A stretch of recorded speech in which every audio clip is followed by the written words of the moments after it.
जय हिंद, वंदे मातरम। आप सभी का अपने प्यारे से platform official channel @unique all in classes में स्वागत है। जैसा कि आप लोगों को पता है दोस्तों कि UP board, CBSE board, ICSE board, सभी बोर्ड का लगभग एग्जाम कंटिन्यू चल रहा है ना। तो हम आपके लिए ये यूट्यूब चैनल आपको डेली लेकर आता है। हर सब्जेक्ट के लिए हर टीचर आपको डेली जिस सब्जेक्ट का पेपर है आपको डेली वो सोल्यूशन करवाता है। तो हम ये कह रहे हैं कि आप इसी चैनल को अगर आप देखिए तो unique all in one classes को आप सब्सक्राइब कर लीजिए, सारी नोटिफिकेशन आपको पहुंचती जाएगी। हाँ दोस्तों, तो जैसा कि आप लोगों को पता है कि आने वाले टाइम पे आपका पेपर इंग्लिश का है, चाहे यूपी बोर्ड ले लीजिए, सीबीएसई बोर्ड ले लीजिए, आईसीएसई की तो फिलहाल आज ही था पेपर, और मैं जो कल पढ़ाया हूं वो आज जरूर से जरूर आया होगा। तो जैसा कि आप लोगों को पता है कि आपकी स्क्रीन के सामने जो आज का है हमारा टॉपिक, जो प्यारा सा टॉपिक है, वो है दोस्तों नरेशन। और हम आपको आशा करता हूं कि ये जो नरेशन आज मैं पढ़ाऊंगा इसमें आपका क्वेश्चन आएगा। और मैं ये कहता हूं कि आपको मैं बहुत ही अच्छा पढ़ाऊंगा, ये नहीं कहता कि मैं बहुत ही अच्छा पढ़ाऊंगा, लेकिन जो पढ़ाऊंगा आपको अच्छी चीज दूंगा जो कि आपके एग्जाम में आ जाए। और आपको जब आप नरेशन देखोगे तो आपको ओनली 5 सेकंड लगेंगे सॉल्व करने में। जैसे मान लीजिए आपके सामने यहां पे क्वेश्चन लिखा रहेगा नरेशन का, उसके बाद 4 ऑप्शन लिखे रहेंगे, तो आप देखते ही ये ऑप्शन पहचान लोगे जो कि राइट रहेगा। तो आज हम उसी पे चर्चा करने वाले हैं। कहां पे बहुत से सारे बच्चों को कमेंट आ रहा है, कमेंट सेक्शन में भरा पड़ा हुआ है कि सर एक बार नरेशन का वीडियो डाल दीजिए। तो उन्हीं बच्चों के लिए मैं लेकर आया हूं क्या नरेशन, जो कि आज हम आपको पूरा इसमें का जितना कॉन्सेप्ट है क्लियर करा देंगे। ज्यादा बड़ी क्लास पूरा बेसिक्स तो नहीं बताऊंगा क्योंकि बेसिक के लिए हम लोगों के पास टाइम नहीं है, बेसिक हम पढ़ाएंगे आगे। तो आइए आज हम देखते हैं ज्यादा टाइम न वेस्ट करते हुए। सबसे पहले आप देखिए क्या यहाँ पे, सबसे पहले यहाँ पे क्या लिखा है दोस्त, नरेशन। और नरेशन से एक शब्द निकला है क्या, नरेट। नरेशन से दोस्तों एक शब्द निकला है नरेट। अब आप ये देखिए, आपने यानी कि बचपन से एक यही शब्द पढ़ा होगा क्या, नरेट। यानी कि जैसा कि खूब सारी ढेर सारी यानी कि स्टोरी है और आपने उसने यही बता दिया इस कहानी का नरेटर कौन है। ठीक है, आपने इतना समझा। अब हमसे कोई पूछा कि सर इसकी डिफिनीशन क्या है नरेशन की, तो बेटा डिफिनीशन उसकी ये होती है क्या कि एक की बात दूसरे तक पहुंचाना, उसी लैंग्वेज में दूसरी तक पहुंचाना, उसको हम क्या मतलब पहुंचाना, उसको हम क्या कहते हैं, नरेशन। आज हमको सर इतना पता हो गया कि हमारी बात दूसरों तक पहुंचाते हैं, उसको हम नरेशन कहते हैं। ठीक है बेटा, जैसा आइए कि हम देखते हैं। यहां पे मान लीजिए ये है कोई लड़का, यहां पे ये है 3 लड़के। फिगर के हिसाब से मैं आपको छोटी सी बात में समझाऊंगा, ठीक है, छोटी सी बात आपको समझाऊंगा।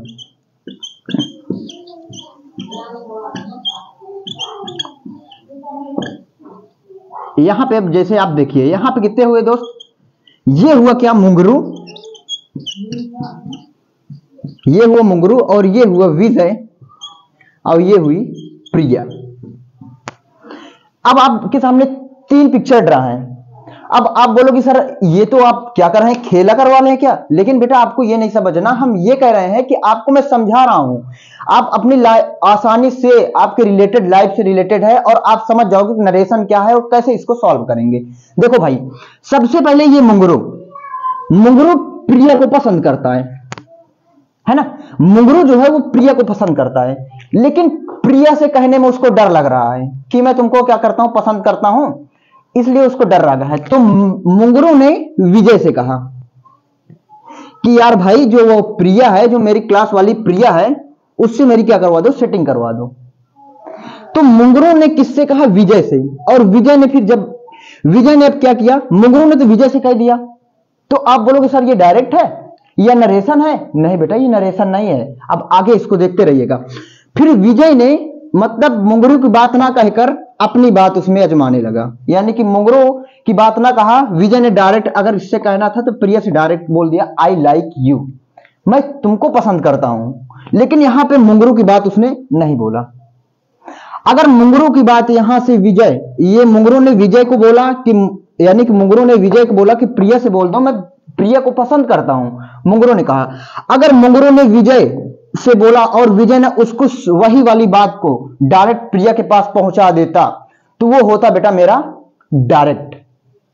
अरे नरेशन के दो पार्ट हुए, एक हुआ डायरेक्ट यानी कि प्रत्यक्ष, एक हुआ इनडायरेक्ट अप्रत्यक्ष। ठीक है, डायरेक्ट हुआ यानी कि मुंगरू ने प्रिया से डायरेक्ट यानी कि नहीं बोला, विजय से कहवाया। अगर ये यहां से डायरेक्ट बोल देता, मुंगरू प्रिया से डायरेक्ट बोल देता तो वो हमारी क्या होते, डायरेक्ट। अब अगर मुंगरू विजय से कहवाया कि मैं प्रिया से क्या करता हूं, प्यार करता हूं या प्रिया को पसंद करता हूं, तो हम क्या कर देते, वो हुआ इनडायरेक्ट। अब आप बोलोगे सर हमको तो इतना समझ में आ गया कि ये हुआ क्या हमारा डायरेक्ट, सॉरी अगर हम मुंगरू से विजय से कहवाए प्रिया को तो वो हमारा इनडायरेक्ट।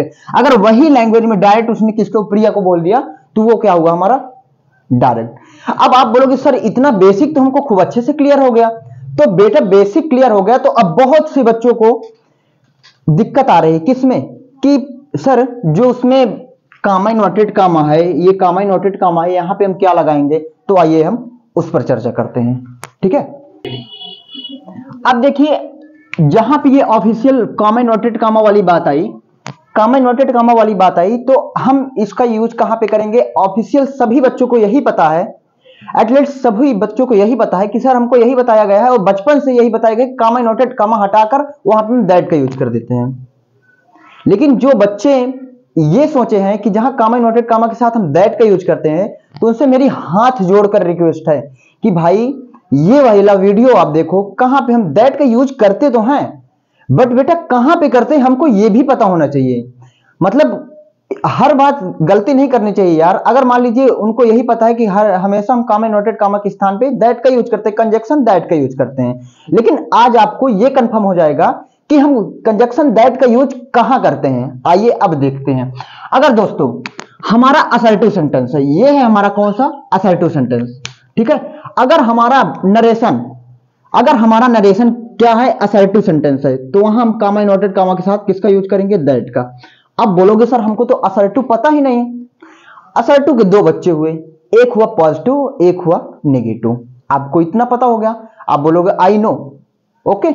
तो फिर जैसे आपको नहीं पता तो सिंपल सी बात है, आपने बचपन से आप ये यही पढ़ा हो क्या, राम खाना खाता है, वही तो असर्टिव सेंटेंस है। राम खाना नहीं खाता है, वही तो असर्टिव सेंटेंस है। फॉर एग्जांपल जैसे इंग्लिश पे हम बोलते हैं Ram eats the food, Ram doesn't eat the food, है ना।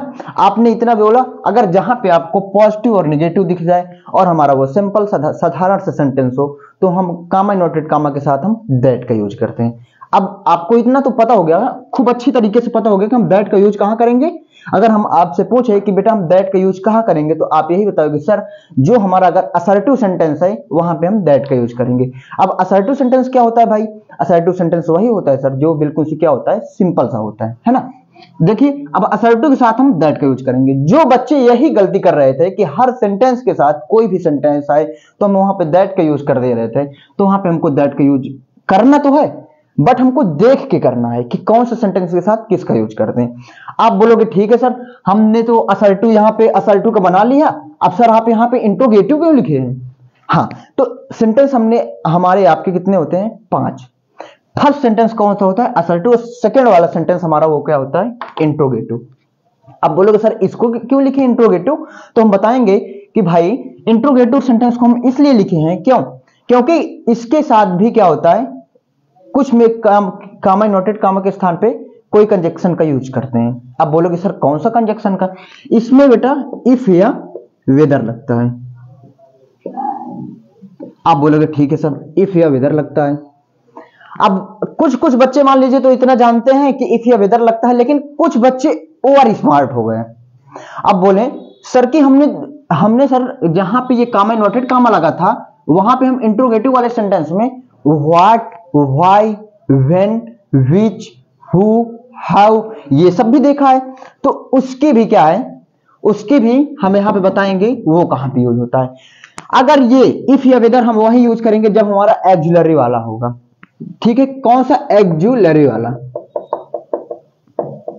अब बोलोगे एक्जुलरी का है, एक्जुलरी वही होता है बेटा जिसमें सबसे पहले हम हेल्पिंग वर्ब, जैसे इज, एम, आर सबसे पहले आपको दिखा, is, am, are, was, were, will, shall, has, have, had been, has been, ये सब सबसे पहले आपको दिखा, तो हम इफ या वेदर लगा देते हैं। अब कहां लगा देते हैं, उसको हम कामा इनवर्टेड कामा के स्थान पे लगा देते हैं, उसकी प्लेस पे और जहां पे लगा है कामा नोटेड कामा वहीं पे हम इफ या वेदर लगा देते हैं। आप बोलोगे ठीक है सर। अब आप बताओ सर, आपने पूछा कि सर ये जो हाउ व्हाई ये सब कहां पे लगाते हैं, तो हाँ इसको भी पता चल गया कि जहां पे आपको क्यू डब्ल्यू वाला क्वेश्चन मिल जाए। क्यू डब्ल्यू मतलब क्वेश्चन वर्ड। क्वेश्चन वर्ड क्या होता है, जिस जैसे वह राम आम क्यों खाता है, why does Ram eat the mango. जैसे ये वाला सेंटेंस आ गया। अब सबसे पहले आपको यहां पे क्या दिखा, व्हाई, तो वही व्हाई कामा नोटेड, अगर हमको नरेशन चेंज कर रहे हैं तो वही व्हाई यहां पे क्या लग जाएगा, कामा नोटेड कामा के स्थान पे वही व्हाई यहां पे आ जाएगा। आप बोलोगे सर आई नो, मैं जान गया खूब अच्छी तरीके से, ठीक है। अगर आप असर्टिव जान गए, इंट्रोगेटिव जान गए, तो यही वीडियो को स्किप ना करिएगा, हम इंपरेटिव लेकर आ रहे हैं। अब जैसे यहाँ पे देखिए इंपरेटिव है, ये देखते हैं थर्ड वाला जो सेंटेंस है बाबू वो हमारा क्या है, इंपरेटिव। अब बोलोगे सर इंपरेटिव क्या है, इंपरेटिव का हिंदी अर्थ क्या होता है, आज्ञा सूचक वाक्य। आप बात कर रहे हैं अपने बाबू सोना से, आप बात कर रहे हैं, है ना, और उसने क्या किया, कॉलिंग चल रही है, फिर उसने क्या बोली कि मम्मी आ गई बाबू अब कॉल मत करना, तो आप बोलोगे कि प्लीज एक बार और, प्लीज एक बार और। आप वही बोलोगे कि प्लीज एक बार और बाबू, प्लीज एक बार और, ऐसा बोलते हो, ठीक है। अब प्लीज में ही बाबू सोना हमारी नहीं मानी, तो आप क्या बोलोगे, आई रिक्वेस्ट यू। आप यही तो बोलते हो, आई रिक्वेस्ट यू, ठीक है।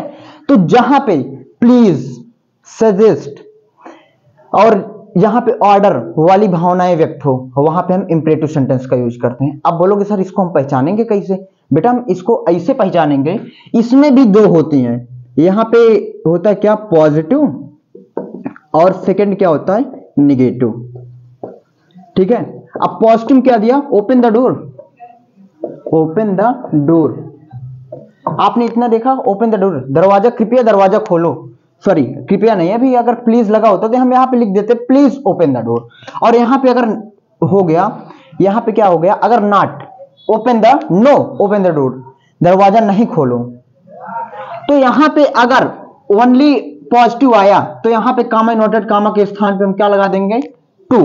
और यहां पे अगर निगेटिव है, किसमें निगेटिव है, अगर इंपरेटिव सेंटेंस का निगेटिव है तो यहां पे हम किसका यूज कर देंगे, नॉट टू का।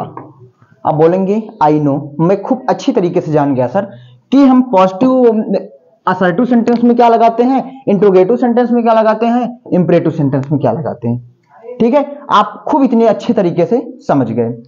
अब देखिए, अब चौथा है एक्सक्लेमेटरी। एक्सक्लेमेटरी का है, अब सबसे पहले इसको देखेंगे। अब इसको सबसे पहले अगर इसको पहचानना है, आइडेंटिफाई करना है, तो इसको यहां पे एक्सक्लेमेशन मार्क ये वाला होता है, ये डंडा, उसके नीचे क्या है, बूंदी, ये बिंदु रहता है, पहले ये डंडा, उसके नीचे क्या हो, बिंदु, ठीक है।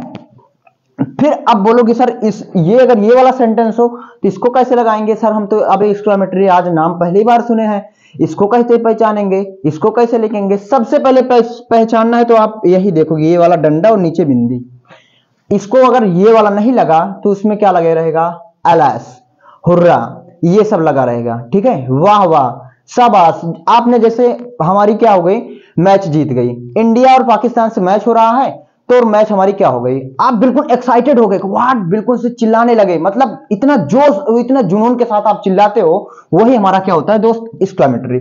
आप खूब तेजी से, अगर मान लीजिए आपका एग्जाम हुआ, आपका मान लीजिए जैसे यूपी पुलिस अभी फिलहाल चल रहा था, हमें कुछ एक दो दिन पहले खत्म हुआ, 17-18 को एग्जाम था, है ना। तो मान लीजिए उसमें जिस लड़के का सिलेक्शन हो जाएगा तो उसका पिता क्या कहता, शाबाश, बहुत अच्छा, वेल डन, ये सब बोलता है, तो वही तो है सब क्या, हमारा एक्सक्लेमेटरी। और एक्सक्लेमेटरी हम कामा नोटेड कामा के स्थान पे क्या लगाते हैं, एक्सक्लेमेटरी सेंटेंस है, और कामा नोटेड कामा के साथ हम किसका यूज करते हैं दोस्तों, दा का, वही सेम कंजक्शन दा का, कंजक्शन दा का। अब ऑब्जेक्टिव सेंटेंस आ गया, ऑब्जेक्टिव सेंटेंस जहां पे जैसे आपने देखा, अब बोलोगे सर हम तो ऑब्जेक्टिव सेंटेंस जानते नहीं है। अब देखिए, जैसे मान लीजिए फिर एक आप बाबू सोना वाले लीजिए, ये है लड़का, ये है मुंगरू और ये है प्रिया। नरेशन में सबसे पहले मुंगरू और प्रिया से क्या हुआ, सेटिंग हो गई, हमने सेटिंग करवा दिया। अब यहां पे दोनों आ गए, ये आ गए मुंगरू और ये आ गई प्रिया। अब मुंगरू का एग्जाम लगा हुआ है, पीसीएस का, ठीक है, यूपीएससी का फॉर्म डाला मुंगरू और इसका एग्जाम लगाओ, तो प्रिया क्या बोल रही है, काश, अगर यहाँ पे ये बोल देती काश मेरे मुंगरू का हो जाए, है ना, तो वो अगर काश आ गया तो एलस वेलस तो एक्सक्लेमेटरी में चला जाएगा। और यही भगवान से प्रे की कि हे भगवान मेरे मुंगरू का सिलेक्शन हो जाए, तो वो कौन सा हुआ सेंटेंस? Optative sentence. ठीक है, आप इतना पहचान गए। अब बोलोगे सर ऑप्टेटिव तो हम पहचान गए, लेकिन हम इसके स्थान पे क्या लगाएंगे? इसके स्थान पे भाई दोस्त यही लगाएंगे क्या? इसके स्थान पे कॉमा नोटेड कॉमा इसको हटाकर हम दैट का यूज करेंगे। अब आपको इतना कॉमा नोटेड कॉमा वाला खूब पता हो गया। अब आप बोलोगे कि सर क्या होती है रिपोर्टिंग वर्ब, क्या होती है रिपोर्टेड स्पीच? आइए हम नेक्स्ट यही वीडियो पे देखते हैं। हाँ, आइए अब हम देखते हैं क्या होती है रिपोर्टिंग वर्ब, क्या होती है रिपोर्टिंग स्पीच। आइए अब हम देखते हैं। ठीक है, यहां पे जैसे अब बहुत ही बच्चे बहुत ही ज्यादा परेशान रहते हैं कि सर हमको तो यह पढ़ाया गया कि कहां पे होती रिपोर्टिंग वर्ब, कहां पे होती रिपोर्टिंग स्पीच। और देखो यहां पे ये होता है हमारा कॉमा नोटेड कॉमा। ये कॉमा नोटेड कॉमा वाला जो बंद रहता है, क्या जो हमारा जैसे मान लीजिए यहां से ये वाला सेंटेंस और ये कॉमा नोटेड कॉमा के बाद वाला सेंटेंस, कॉमा नोटेड कॉमा के बिफोर क्या होता है हमारा? Reporting verb. आरवी इसको शॉर्ट में हम बोल सकते हैं, है ना। और कॉमा नोटेड कॉमा के बाद वाला क्या होता है? Reporting speech. आपको खूब इतना अच्छे से पता हो गया, है ना।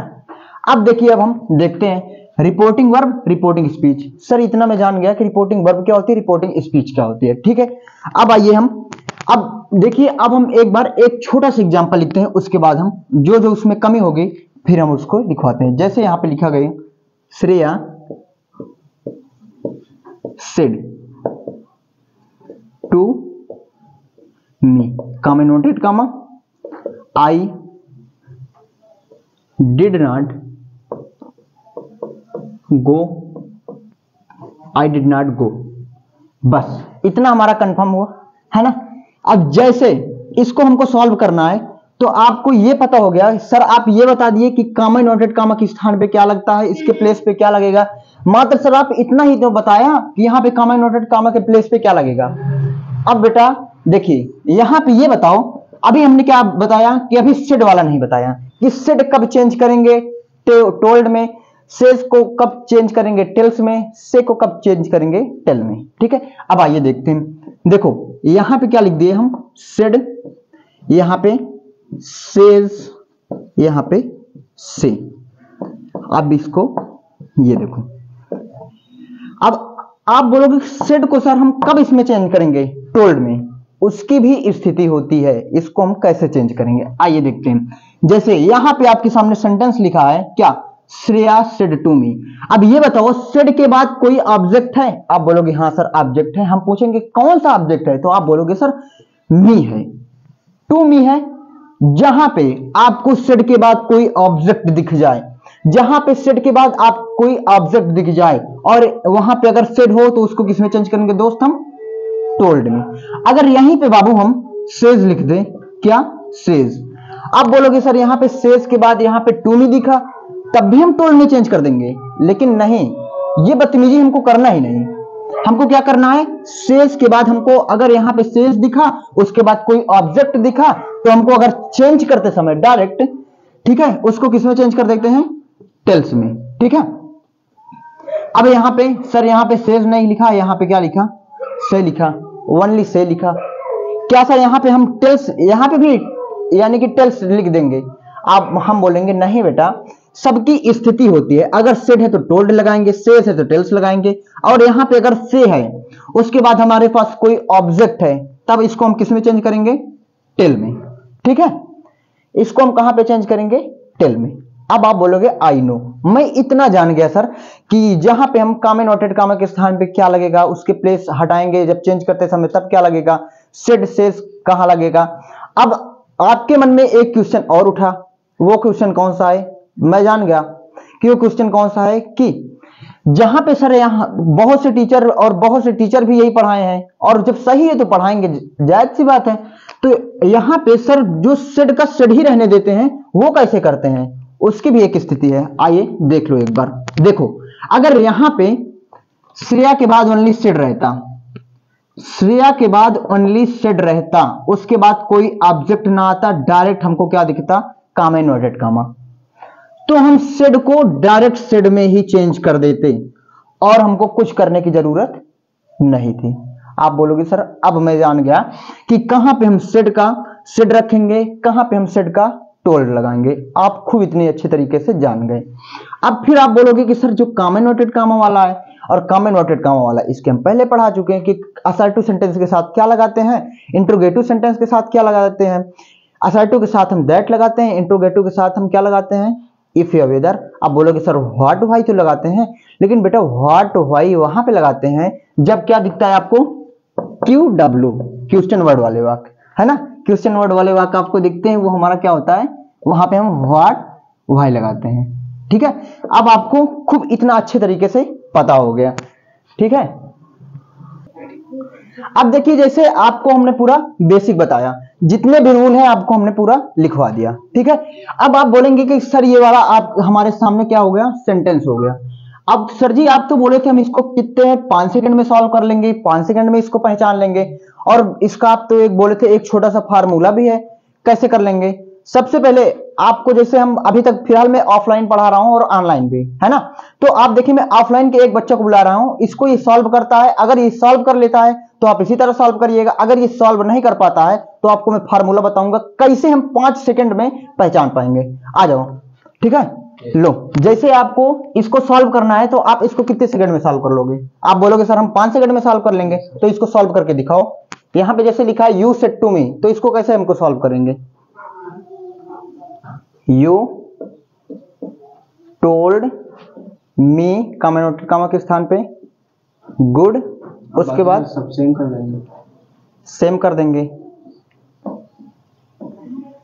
अब देखो यहां पे इसने क्या किया, you told me that you are late.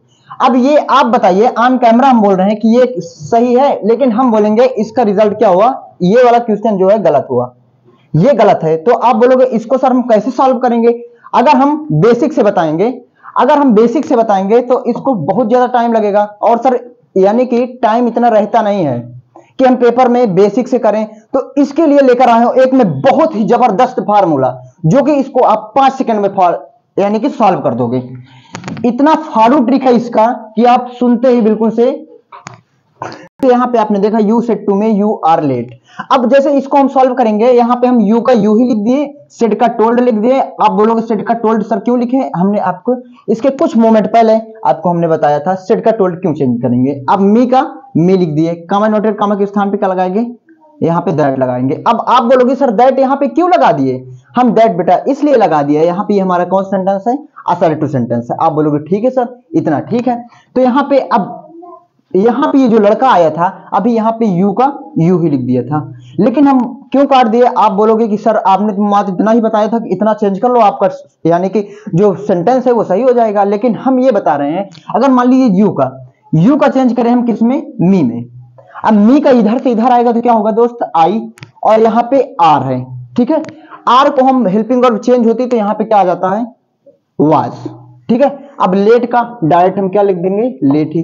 अब आप बोलोगे सर हमको तो ये समझ ही नहीं आया, पल्ले ही नहीं पड़ा मेरे कि कैसे इसको आप इतना जल्दी सॉल्व कर दिए। तो आइए हम देखते हैं इसको मैं कैसे सॉल्व कर दिया 1 मिनट में। इसीलिए मैंने इसके लिए फार्मूला बनाया है। वो फार्मूला कौन सा है, सबसे पहले आइए हम देखते हैं। वो फार्मूला है लड़का अपान 123। अब आप बोलोगे सर आप लड़का बोल रहे हैं, मैं इंटरटेनमेंट के लिए लड़का बोल दिया, नहीं, इसका फार्मूला क्या है, सन अपान 123। अब आप बोलोगे सर इसका मतलब क्या है, सन अपान 123। इसका मतलब बेटा ये है कि फर्स्ट पर्सन को सब्जेक्ट के अनुसार, सेकंड पर्सन को ऑब्जेक्ट के अनुसार, थर्ड पर्सन को नो चेंज। आप बोलोगे कि सर हमको तो अभी यही नहीं पता कि फर्स्ट पर्सन क्या होता है, सेकंड पर्सन क्या होता है, थर्ड पर्सन क्या होता है। आप अभी इतना समझ लीजिए, इसके बाद में अभी फिर एक वीडियो डालूंगा जो कि आपको उसमें पूरा बेसिक दिया रहेगा। पर्सन क्या है, फर्स्ट पर्सन कौन सा है, सेकंड पर्सन कौन सा है, थर्ड पर्सन कौन सा है ना, पूरे बताएंगे कहां पे हम किसका यूज करते हैं। अब आइए इसको सॉल्व कर लेते हैं। फर्स्ट पर्सन को सब्जेक्ट के अनुसार, सेकंड पर्सन को ऑब्जेक्ट के अनुसार। अब एक बार हम बोल के वो कर लेते हैं। फर्स्ट पर्सन हमारा होता है आई वी, सेकंड पर्सन होता है हमारा you, official you, only you. Third person हमारा होता है क्या, ही, सी, इट और किसी का नेम। ठीक है, अब आप बोलोगे आई नो। ओके, अब देखिए फर्स्ट पर्सन सब्जेक्ट के अनुसार, सेकंड पर्सन को ऑब्जेक्ट के अनुसार। अब ये हमारा कौन सा है, आई। आई हमने आपको फर्स्ट पर्सन बताया, फर्स्ट पर्सन को किसके अनुसार, सब्जेक्ट के अनुसार, ठीक है। सॉरी यहाँ पे हम आई अभी नहीं करेंगे, ये हमारा कौन सा पर्सन है, सेकंड पर्सन यू, यू को ऑब्जेक्ट के अनुसार, ऑब्जेक्ट हमारा क्या है, मी। अब जब मी इधर से इधर आएगा तो क्या होगा, आई और बाकी सेम। यहाँ पे आर का हम हेल्पिंग वर्ब लिखाएंगे, ये कोई समझाने की बात नहीं, जब आप लिखा देंगे आप लर्न कर लेंगे, ठीक है। तो मैं यही अपनी वाणी को स्टॉप करता हूं। अभी फिर मैं आपको शाम को एक वीडियो डालूंगा, जैसा कि आपको उसमें पूरा पता रहेगा कि इसमें कैसे हम टेंस को कैसे ये वाले टेंस में चेंज करेंगे, कैसे हम टुडे का दैट डे बनाएंगे, दैट का दैट, पूरा मतलब जैसे पूरा बनाएंगे वैसे कैसे बनाएंगे, ठीक है। तो आप हमारे साथ बने रहिएगा और वीडियो देखते रहिएगा। अगर आपको अच्छी लगे तो वीडियो को लाइक सब्सक्राइब करिएगा, और अगर आपको कोई भी चैप्टर नहीं आ रहा है तो कमेंट सेक्शन में बताइएगा, हम पूरा कमेंट सेक्शन पढ़ते रहते हैं। जैसा कि आप लोगों ने दिया था कमेंट में कि सर नरेशन का चैप्टर स्टार्ट करिए, आज हम स्टार्ट कर दिए। अभी इसमें का कुछ खत्म हुआ, अभी कुछ भी बकाया है, तो शाम को आपको पूरी चीजें मिल जाएंगी। Okay, thank you, best of luck.